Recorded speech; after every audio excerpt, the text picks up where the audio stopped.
Pang ikutin nyo to, medyo maganit siya, oh. Hindi kasi yan mga boss na mayroon na siyang magnetic field. Oh.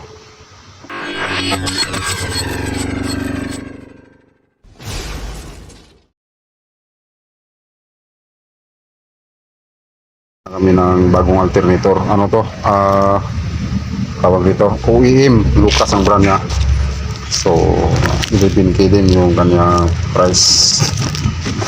So, check ko to mga boss dahil wala akong electric motor dito para i-bench test natin. So, ang paraan ko is ibagin yung paraan ko. Tingnan mo ha.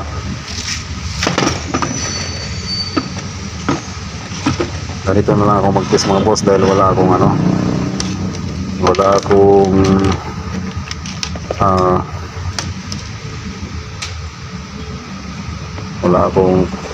motor mga boss. Ganito na lang. Sandali. Test natin. One hand lang tayo, wala akong stand.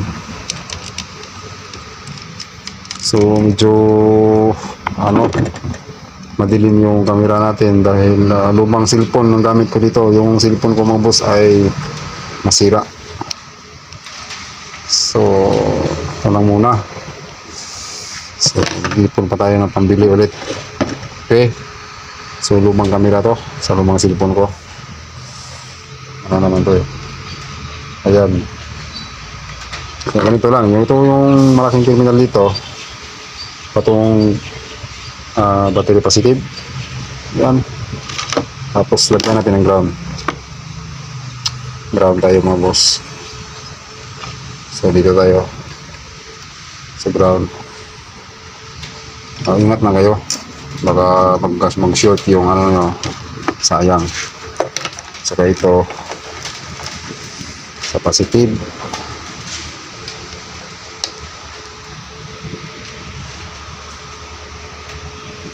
Dalawa kasi yung terminal na to. Yung iba tatlo. Yung isa nito ay sa indicator light at yung isa naman sa battery. Yung tatlong terminal yun, battery, tapos ignition switch, tapos light sa indicator light. So ito dalawa lang. Direct ito sa battery. May fuse naman siya. Battery tapos so ito mga boss, so dalawang terminal to sa battery to, meron tong fuse, patungong fuse, tsaka yung isa patungo sa indicator light dun sa cluster gauge. So yung ibang alternator may tatlong terminal yon, may ignition switch, may battery, tsaka may indicator light. At saka yung iba naman, merong dati yung naranasan ko sa Honda Civic ay may wire siya galing sa PCM, tsaka sa ignition switch at saka sa indicator light. So tatlo sila. So dito dalawa lang, dito siya. So lagyan natin. So yan mga boss, kapag nilagay mo na yung positive dito sa battery, tapos ito galing sa battery din yung isa, tapos ground, pang ikutin nyo to, medyo maganit siya, oh. Hindi kasi yan mga boss na mayroon na siyang magnetic field. Oh, maganit siyang ikutin, oh. So tinanggal natin yung connection na to na galing sa battery.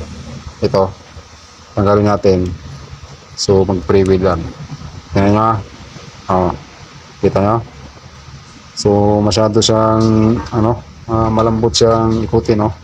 Oh, malakas siyang umikot. Pero pag nilagyan natin ng positive to, sandali, mag-ingat lang kayo. Ayan, nilagyan natin ng positive.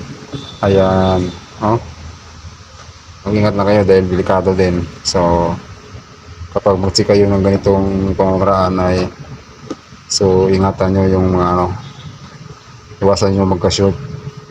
Baka masira yung voltage regulator natin dito sa loob, o rin tinatawag na IC. Oh, maganit siya, oh. Maganit. Tinanggal yung positive. Oh, di ba? Yan yung mga boss. So kabit ko na to. At meron din ako isang paraan nito mag-check, no? So kung mag-check ako nito mga boss ng multimeter, ito siya. Nawakan ko lang to kasi yan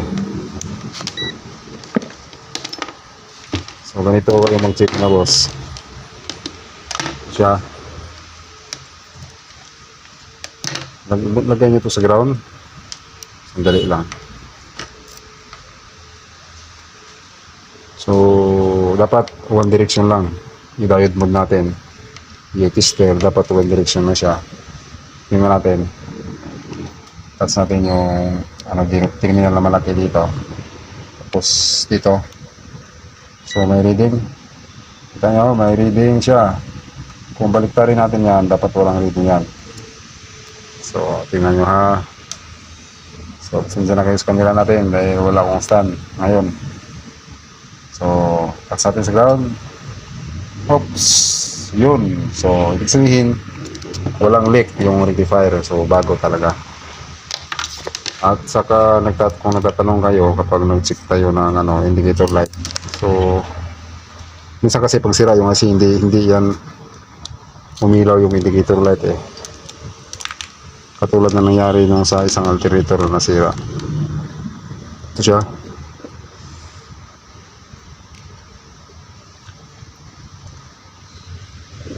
So i-repair ko sana yun kaso parang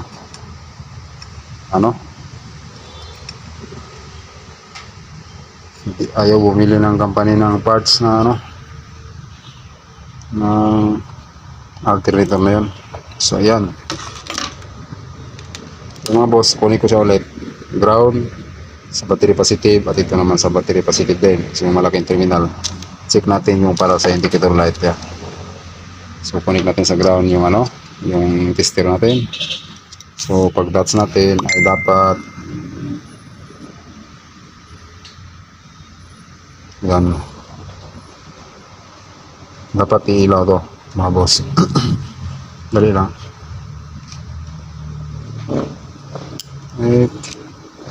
Isang ilaw, isang dali. Ground na baliktad kasi yung connection natin.